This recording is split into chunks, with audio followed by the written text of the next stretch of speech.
नमस्कार welcome to लक्ष्मीरान्नाघर। आज आमी तैरी करब बाजारे प्रथम उठेছে মটরশুঁটি দিয়ে বাঁধাকপি ভাজা। তার জন্য আমি একটা বাঁধাকপিকে এইভাবে কুচিয়ে নিয়েছি আর এখানে মটরশুঁটি, কাঁচা লঙ্কা চেরা আর আলু কেটে নিয়েছি।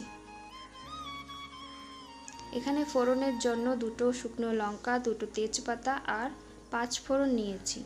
5 ফোড়নে গন্ধটা খুব সুন্দর আসে। এখানে আমি একটা কড়াই নিয়েছি, কড়াইটাকে গরম করে 2 চামচ তেল দিয়ে তেলটাকে নাড়াচাড়া করে গরম করে নিয়েছি।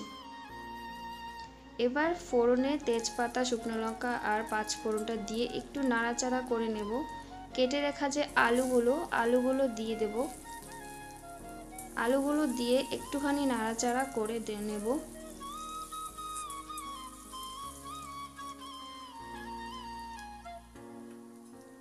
এবার কুচিয়ে রাখা বাঁধাকপিটা দিয়ে দেব।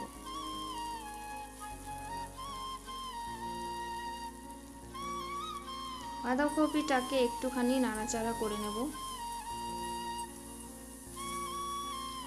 আর যে মটরশুঁটি আর কাঁচা লঙ্কা চিড়ে রেখেছিলাম সেটা দিয়ে আবার ভালো করে একটু নাড়াচাড়া করে নেব।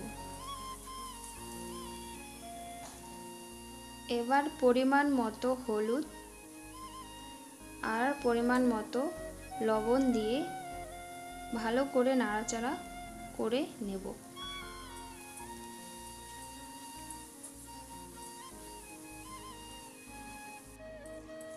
ভালো করে নাড়াচাড়া করে নিয়েছি। এবার বাঁধাকপিটাকে ঢাকা দিয়ে দেব। ঢাকাটা তুলে নিয়ে আবার ভালো করে নাড়াচাড়া করে নেব। এইভাবেই ঢাকা দিয়ে নাড়াচাড়া করে করেই বাঁধাকপিটা ভাজতে হবে, তাহলে আলু, বাঁধাকপি, মটরশুঁটি ভালো করে সিদ্ধ এবং ভাজাটা হয়ে যাবে।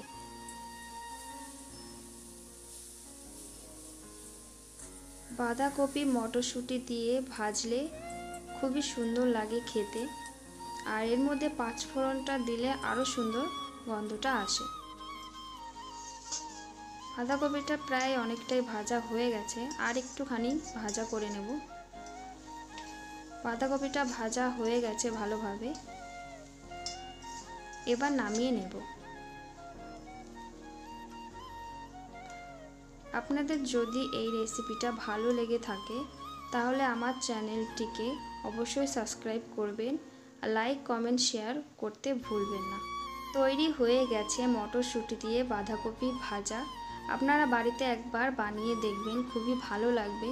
আর আমার চ্যানেলটিকে সাবস্ক্রাইব করে আমার পাশে থাকবেন।